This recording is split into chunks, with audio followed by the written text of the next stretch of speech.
Maybe நம்மலாம் 90s கிட்ஸாக பிறந்ததெல்லாம் நமக்கு ஒரு வரமோ அப்படின்னு எனக்கு அடிக்கடி தோணும்.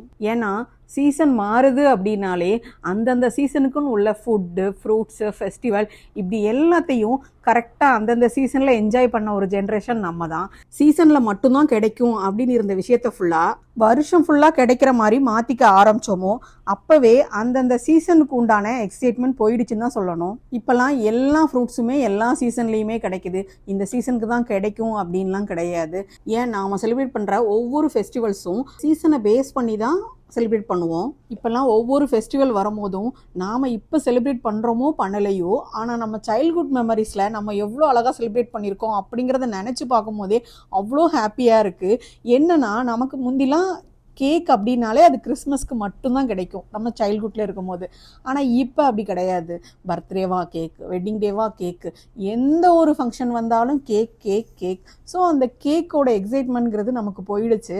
இவ்வளோ ஏன் பேக்கரிஸில் கிறிஸ்மஸ் கேக் நிறைய வச்சுருக்காங்க. பார்த்தா ஆசை வருது. ஆனால் எப்போதும் உள்ள கேக்கு தானே, என்ன டெக்கரேஷன் மட்டும்தானே கொஞ்சம் சேஞ்ச் பண்ணியிருக்காங்க, எல்லா நாளும் தான் கேக் சாப்பிட்றோமே அப்படிங்கிற அந்த தாட்டு தான் இருக்கே தவிர அந்த கேக்கை வாங்கணும் இல்லை செய்யணும் அப்படிங்கிற அந்த ஆசை வந்து நிஜமாவே போயிடுச்சுன்னு சொல்லலாம்.